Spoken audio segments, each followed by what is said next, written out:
Maintenant, une chose aussi qui est très importante et que je me rends compte, que ce soit bien sur moi ou sur d'autres personnes, c'est les clichés sur l'âge. Il y a des fois, il y a des gens qui rêvent de faire des choses, mais qui se disent oh mais c'est pas à mon âge que je vais pouvoir faire cette chose-là, c'est pas à mon âge que je vais pouvoir changer ça. C'est faux. On sait très bien que tant qu'il y a de la vie, il y a de l'espoir. Il n'y a pas d'âge pour changer. Il n'y a pas d'âge. Il faut enlever ces clichés qu'on a sur l'âge, de penser que si on était plus jeune, comme on dit, si jeunesse savait, si vieillesse pouvait. C'est faux. Il y a des choses qu'on peut faire. Il y a des choses qu'on peut encore faire. Et ce qu'on pourra faire, ben, ça sera d'abord toujours des regrets en moins et ça sera toujours du bonheur en plus. Parce que justement, sur notre ombre d'âge, de rides, en se disant oh, j'ai pris une ride ici, j'ai un grain de beauté ici, oh là, j'ai des lilas, oh, quand je vois les photos d'avant, comment je vais trouver cette onde de lumière justement, d'accord? Et d'arrêter de se dire non, mais là, je suis trop vieux pour. Ce sont ce qu'on appelle des prétextes. On n'est pas vieux, on est sage. Ça s'appelle de la sagesse, ça s'appelle pas justement de la vieillesse. Maintenant, c'est quoi le cliché le plus violent qu'il y a dans notre vie, d'accord? Et que si tu avais envie de faire un changement dans ta vie, que ce soit une alia, que ce soit changement de ville, que ce soit un changement de n'importe quoi, de travail. Combien de fois je vois des gens, ils détestent leur travail, ils le détestent. C'est une torture pour eux tous les matins d'aller au travail, mais ils te disent, j'ai pas le choix. HM, il dit, ok, reste dans ton obscurité. Le jour où tu décideras d'allumer la lumière et de te dire que je veux changer de travail, je veux gagner un peu mieux ma vie, je veux avoir plus de temps pour moi, tu verras qu'HM, on accompagne une personne dans le chemin qu'elle décide d'emprunter. Mais tant que la personne dit ah c'est pas mon âge, je vais changer, eh ben, j'ai mes habitudes ici, ouais mais est-ce que tes habitudes elles t'amènent de la sérénité? On vit qu'une fois, mais ça rigole. Je vais attendre quoi? La pensia, d'atteindre la retraite à 70 ans pour pouvoir commencer à vivre ma vie. Si déjà on travaille et qu'on n'a pas le choix, ou parce que on a voulu faire carrière, il faut que quand le matin quand on se lève, il faut que ce soit quelque chose de kiffant, que le matin quand je me lève, j'ai allumé la lumière pour aller au travail en me disant et c'est kef d'aller au boulot et pas de me dire j'ai pas le choix. Tant que je dis j'ai pas le choix, Hachim il me laisse dans j'ai pas le choix. Je me dis le jour où tu penseras que oui tu as le choix, il n'y a pas d'âge pour changer de travail. Au contraire, tu as certainement acquis beaucoup d'expérience et beaucoup de sagesse. N'aie pas peur de faire des changements. N'aie pas peur maintenant, colle à la travail de cachotte. Oui, les débuts sont difficiles. Oui, c'est pas évident de faire des changements dans sa vie. Aval, c'est pas important. Ce qui est important, c'est comment tu vas bien vivre cette chose-là, malgré la transition parfois qui fait toujours peur. Maintenant, il y a des gens qui disent oui, je rêvais de faire ci ou je rêvais de faire ça, mais j'ai pas fait parce que. Dresse la liste de tous ces je suis trop vieux pour, ou je n'ai pas assez d'argent pour. Bon, il y a quelque chose qui manque à Hachem. Quand justement cette fiole d'huile qui a brûlé un jour, Hachem me dit un jour, 8 jours, c'est pareil pour moi. Un shekel, 1 € pour Hachem, c'est pareil pour lui que 1000 € ou 1 million d'euros. Ça n'a pas, il n'y a pas de plus ou moins, il n'y a rien de trop petit ou il n'y a rien de trop grand pour Hachem. Le truc, c'est est-ce que je lui laisse assez de place pour entrer dans ma vie et me donner ce que j'ai besoin, ce que je pense être bien pour moi, en tout cas ce que lui pense être bien pour moi. Mais pour ça, il faut que je crée de moi un cli, un réceptacle plein de lumière pour recevoir. Parce que si mon cli, mon réceptacle, il est plein de stress, d'angoisse, d'inquiétude, etc., je me dis, je veux bien te donner, mais tu ne me laisses pas rentrer dans ta vie. Regardez, ça va couper. Pareil, vous vous reconnectez tout de suite, comme ça on fait quand même un petit résumé, parce que c'est dommage, j'ai bientôt terminé, et ça serait dommage que vous partiez comme ça. Ne partez pas sans moi. Regardez, les clichés les plus qui reviennent souvent, c'est si je pouvais revenir en arrière, je voyagerais plus, mais là je suis trop bien. Bon, maintenant avec le confinement, c'est vrai que c'est plus compliqué. Je reprendrai contact avec des vieux amis que j'ai laissés parce que voilà, la vie, elle a fait que. J'ai parfois passé trop de temps. Attendez 2 secondes, le temps qu'il se reconnecte, désolé.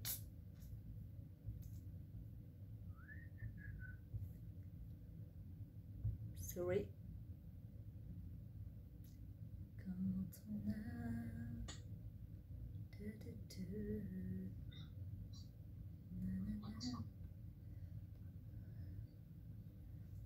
Voilà, parfois on a passé beaucoup trop de temps avec, malheureusement, avec des mauvaises personnes, d'accord?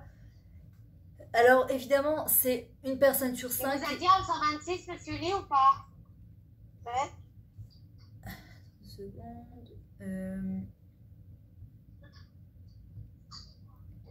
Voilà. Maintenant, souvent les gens qui justifient ça justement, c'est parce que ils ont peur de l'inconnu. Ils ont peur, d'accord? Ils ont un manque de confiance en eux justement. Ça aussi, c'est un point qui c'est très très important et qu'on doit prier absolument justement à Hanouka pour qu'Hachem il nous aide à avoir plus confiance en nous. Parce qu'en fait, avoir confiance en soi, ça nous permet justement d'aller de l'avant et de faire des choses justement qui sont extraordinaires. Maintenant, ok. Alors déjà, je devrais me poser la question, qu'est-ce que je ne peux plus faire à cause de mon âge? Je ne peux plus faire parce que pour X et Y raison, je me sens limitée, j'ai l'impression qu'il y a des choses que je ne peux pas faire. Encore une fois, trouver de la lumière dans sa vie, c'est pas en fonction des choses extérieures. Ce sont en fonction des capacités qu'Hachem il m'a données, moi avec ce que j'ai dans ma vie et avec ce que je suis censée apporter dans cette vie-là. Hachem il m'a donné, c'est cousu sur mesure. C'est ce qu'il y a de mieux justement pour moi, d'accord? Et de ne pas aller chercher ailleurs ou de me faire croire que si les choses étaient différentes, ça serait différent. C'est une grande faillite. Alors, on dit ce qu'il y a de bien en vieillissant, c'est ce qu'on ne perd. On ne perd pas les autres âges qu'on a eus. C'est-à-dire que les âges qu'on a eus, ce qui est passé, ben c'est quelque chose de positif et qu'on apprend justement à grandir avec ça. Maintenant, je terminerai avec ça, parce que c'est super important. C'est justement le journal des petites victoires. D'accord? Alors, je sais pas si je vous l'avais montré la semaine dernière. Moi, j'ai plein de carnets. Ce n'est pas que un, j'en ai plein. Carnet de gratitude, j'ai carnet de... Et j'ai aussi mon carnet, bon ça c'est mon carnet par exemple de Ahava, par exemple, que chaque fois, au lieu de voir ce que mon mari fait pas, ou de voir ce que mon mari m'énerve, ou ce que mon gosse m'énerve, en fait, j'essaie de faire un bilan tous les jours en me disant, qu'est-ce que mon mari il a fait de sympa aujourd'hui? Ça peut être un truc tout bête, il m'a posé un miroir, il m'a changé une ampoule, quand il est parti faire les courses, il a pensé à moi, il a acheté ça. Ça peut être des choses que pour toi tu vas dire, ouais, enfin, tu vois pas la grande histoire. Ben si, justement. La grande histoire, c'est de mettre la lampe de poche sur les petites choses, d'accord? Pour pouvoir que ces petites choses, elles vont devenir justement des grandes choses.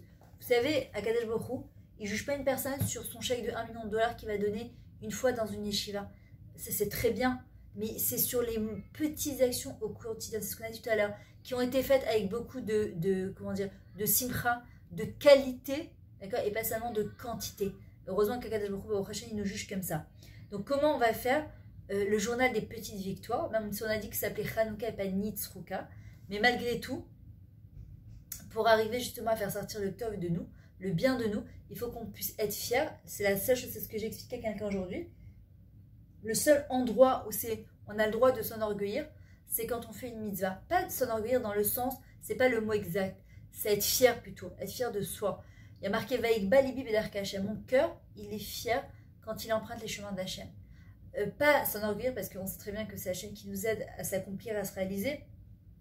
Mais lui, Yetzirah, il nous dit, ah, tu crois que quoi? Tu crois vraiment que c'est bien ce que tu as fait? Mais par rapport à tout ce que tu dois faire, par rapport à tout ce que tu es redevable, tu crois que mais t'es loin du compte. Et nous, en vrai, on doit absolument se détacher de ça et se dire, je suis fière de moi. J'ai réussi à faire ça aujourd'hui. Merci Hachem que tu m'as donné le mérite de faire ça. Genre, il y a des fois chez ma tefila, franchement, je la fais parce que je peux pas ne pas la faire. Mais il y a des fois, honnêtement, je la bâcle. Et je suis pétsard, j'ai de la peine. Parce que j'aimerais la faire bien, j'aimerais la faire avec entrain. Et des fois, j'arrive pas. Et des fois, ma tête, elle part dans tous les sens. Des fois, je suis pas bien. Des fois, je suis pas concentrée. Et ça me fait de la peine de faire ma tefila parce que je me dis, attends, Myriam, quand tu fais ta tefila, ce que j'ai expliqué à ma nièce la dernière fois, je lui dis, c'est un rendez-vous avec Hachem. Comment quelque chose, il pourrait être plus important que ça? Mais il y a des fois, j'y arrive pas. Et quand je fais mon sido, avant j'étais dans un étage, je me dis, oh là là, t'as pas honte, on a toujours appris que se tenir devant Melech Malcham Lachim Akadesh Baruch Hu, c'est la chose la plus importante.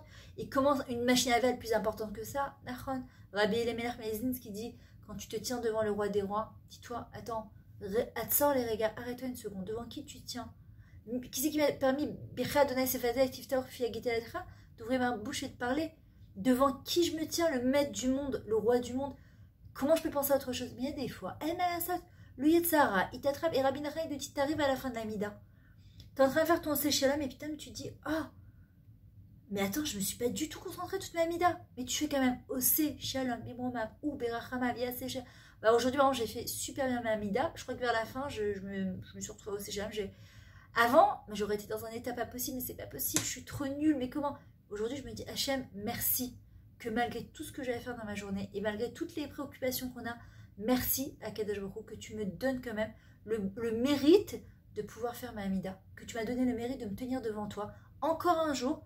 Certes, je ne l'ai pas fait comme les tzadikim d'avant qui faisaient 1 heure de Hachana et qui faisaient Bodé doute avant. Certes, j'en suis pas là encore. Mais merci Hachem que tu m'as quand même donné ce srouta de pouvoir me tenir devant toi et de pouvoir te remercier.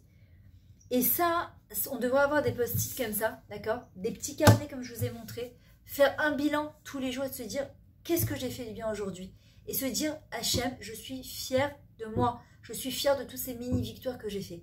Parce que cette Nekuda Tova, cette petite allumette, de cette petite mitzvah, elle va t'amener vers une autre mitzvah. Comme il dit le Harizal à la fin des temps. C'est tellement difficile. C'est comme grimper sur un mur lisse. D'accord? Essaie de grimper sur un mur lisse. Il dit, ça sera quoi tes piquets, tes mitzvot? T'as fait encore une mitzvah? J'étais à Barchémo. Il y a des gens qui sont tellement loin. Ils ne savent même pas ce que c'est une mitzvah. Ils ne savent même pas ce que c'est Hanouka. Ils ne savent rien de tout ça. Quand on le sait, on doit juste dire Toda. Merci Hachem que tu m'as donné encore le srout de pouvoir faire cette chose-là.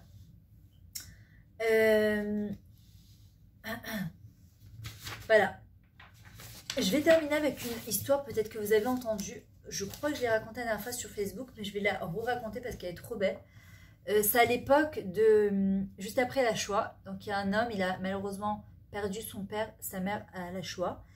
Et une fois qu'ils sont décédés, il a pris sa kippa, ses tzitzit, il a tout jeté. Il a dit à Hachem, toi et moi c'est terminé, je ne veux plus entendre parler de toi. Tu m'as pris tout ce que j'avais. Et donc, sont passées quelques années, il a rencontré une dame qui était Mina Shamaim juive et aussi Nitzulé Shoah, d'accord, qui était sortie de la Shoah, qui avait aussi perdu ses parents et qui avait tout abandonné. Les deux étaient devenus à Picoros complètement, Kofrim, Rosa Bechiela. Il n'y avait plus rien qui les intéressait, Mamash, ils ne faisaient plus rien. Bref, ils se sont mariés, ils ont eu des enfants. Leur fils, Baruch Hashem, il arrive à l'âge de la bar mitzvah, il a 13 ans.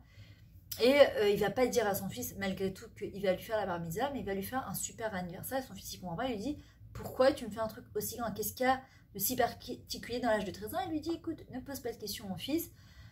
Dis-moi juste quel cadeau tu veux, ce que tu voudras, je te donnerai. Il commence à marcher dans les rues comme ça, et il s'arrête devant un magasin de Judaïka.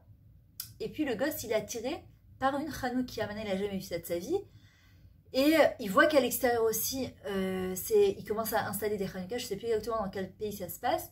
Et il dit à son père, papa, je veux 7 Hanouka. Et le père, il devient livide. C'est une blague, c'est surtout ce que je lui ai dit. Il dit, non, non, je t'ai demandé de choisir, un truc de Judaïka. Il dit, papa, je veux cette Hanouka. Je sais pas, elle m'attire, je veux cette Hanouka. Et son père lui dit, non, mais aucun rapport. Et le vendeur, il dit, mais de toute façon, arrêtez de vous disputer. Cette Hanouka, c'est mon porte-chance. Je ne vous la donnerai pas, je l'ai acheté très cher. Le père lui dit, bon écoute, c'est le cadeau de mon fils, ça, il ne veut pas dire sa bar mitzvah, mais de ses 13 ans. Je suis prêt à te donner ce que tu veux. Il dit, non, c'est mon porte-chance, je l'ai racheté, c'est de quelqu'un qui a été sauvé à la Shoah, je ne peux pas vous la donner. Après Massa au Matan, on parle, il accepte en fin de compte de lui vendre la Hanouka. Il lui dit, mais voilà, sache une seule chose, que tu n'as aucune garantie sur cette Hanouka. Le père il dit ok, ils arrivent à la maison, passe 2 mois, on arrive à la période de Hanouka et le fils il veut nettoyer sa Hanouka. Et puis boum, elle tombe par terre et elle s'explose en... Et il appelle son père, catastrophe, papa, la Hanouka. Enfin il sait pas que c'est pas une Hanouka, mais il lui dit papa, regarde ce qui s'est passé. Et le père il dit oh ça va, c'est pas... je vais essayer de la recoller. Il rassemble comme ça tous les petits morceaux, il commence à les coller, puis arrivé au shamash, il voit qu'il y a un papier dedans. Et il sort le papier, il ouvre le papier, il commence à lire et il s'évanouit. Et le petit qui appelle vite sa mère, maman, vite, papa, il est mort, viens vite, papa, il est mort. La mère, elle arrive dans tous ses états, elle essaie de ranimer son mari, ils appellent l'ambulance, ils se retrouvent à l'hôpital. Le fils, la mère, le père, et quand il se réveille, il commence à pleurer, il lui dit, je peux pas, elle lui dit, mais quoi, qu'est-ce qu'elle lui dit, regarde ce qu'il y a dans le canne de la... il y avait un papier. Il ne veut pas lui dire la Hanouka. Et la femme, elle lit et hop, elle s'évanouit elle aussi. Et vas-y qu'on essaie de les réanimer les deux. Et le fils, il comprend rien du tout. Il dit, mais qu'est-ce qui se passe? Quand il se relève, il y avait un papier à l'intérieur qui dit, voilà, je suis dans les camps de la mort. Je ne sais pas si je vais pouvoir vivre, je vais survivre à ça. Mais j'espère et je prie de tout mon cœur que malgré cette obscurité dans laquelle je suis, ce qui va nous redonner de la lumière, c'est de fêter Hanouka de manière cachée. Et voilà, je remets ce papier dedans et je suis persuadée qu'un jour, elle arrivera à la personne qu'il faut pour que dans son obscurité, elle retrouve justement de la lumière. Et de savoir la Messirut Nefesh qu'on a fait dans les camps. Et où c'est que c'était arrivé, ça avait été signé, c'était le papa de cet homme-là qui avait acheté la Hanouka, donc c'était le grand-père de ce petit-là. Et en vrai, il faut savoir qu'à Hanouka, dans les moments les plus obscurs, Akadosh Baruch Hu, il descend vers nous, comme nous, on descend vers la Hanouka pour allumer, et c'est Akadosh Baruch Hu qui rallume justement notre ner et notre neshama. Donc on doit rester confiant, on doit demander à Akadosh Baruch Hu qui nous aide, on doit demander des miracles, c'est la seule période de l'année où on a le droit de demander des miracles et de lui dire de nous permettre de voir le Tov. Et pendant ces 8 jours-là, de juste Léodot, juste dire merci, merci, merci. Et c'est ça, Bezrat Hashem, qui va nous donner des miracles. Maintenant, vous partez pas. D'accord?